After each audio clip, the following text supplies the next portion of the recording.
Барлықтарыңызға сәлем достар. Бүгін біз үй жағдайында дайындалатын өте дәмді, нәзік болып шығатын пиццаның рецептіне бөлісемін.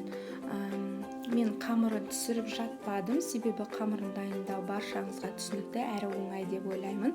Егер қаласаңыздар, менің видеомның астында рецептісі бар. Алдымен табамызды жақсылап майлап, үстінен қамырымызды салып, осылай қолымыздың көмегімен немесе оқтаумен жайып шығамыз. Сонан соң үстінен майонез, кетчуп немесе томатный соус немесе блендерден өткізілген қызанақты да пайдалансаңыз болады. Оның үстінен тауық етін, мен тауық етін алдымен сковородкада екі жағын қызартып, жақсылап қуырып алдым.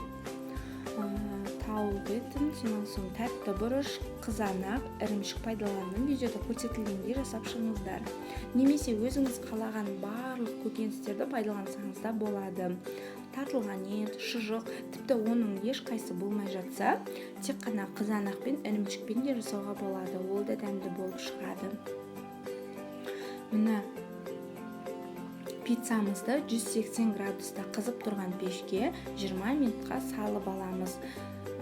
Біздің пиццамыз міне дайын. Барлықтарыңызға жасап көруге кеңес беремін. Өте нәзік болады. Міне қараңыздаршы, даже кескеннің өзі сондай оңай кесіледі. Өте дәмді болып шығады. Қыздар, жасап көруге кеңес беремін.